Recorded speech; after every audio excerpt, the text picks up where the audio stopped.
এক গাঁয়ে রমেশ নামে এক যুবক বাস করত। সে ছিল খুবই পরিশ্রমী এবং সৎ। প্রতিদিন সকালে সে মাঠে কাজ করতে যেত এবং সন্ধ্যায় ফিরে আসত।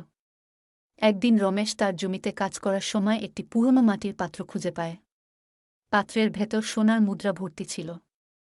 রমেশ ভাবল, এই সোনা তো আমার নয়। এটা নিশ্চয় কারো হারিয়ে যাওয়া সম্পদ। সে সোনার মুদ্রাগুলো নিয়ে গ্রামের প্রধানের কাছে গেল এবং সবকিছু খুলে বলল। গ্রামের প্রধান রমেশের সততা দেখে খুব খুশি হলেন।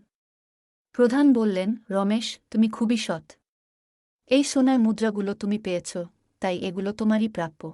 কিন্তু রমেশ বিনম্রভাবে বলল, না প্রধান মহাশয়, আমি এই সোনা নিতে পারব না। আমি যা পাই তাতেই সন্তুষ্ট। এই সোনার প্রকৃত মালিককে খুঁজে পেতে হবে। গ্রামের প্রধান রমেশের সততায় মুগ্ধ হয়ে গ্রামের সবার সামনে ঘোষণা করলেন, রমেশ আমাদের গ্রামের গর্ব। তার সততার জন্য আমরা তাকে সম্মানিত করব।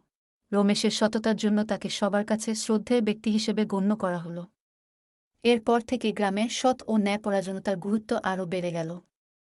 রমেশের জীবনে সত্য এবং সততার পথ বেছে নেওয়া একটি উদাহরণ হয়ে রইল।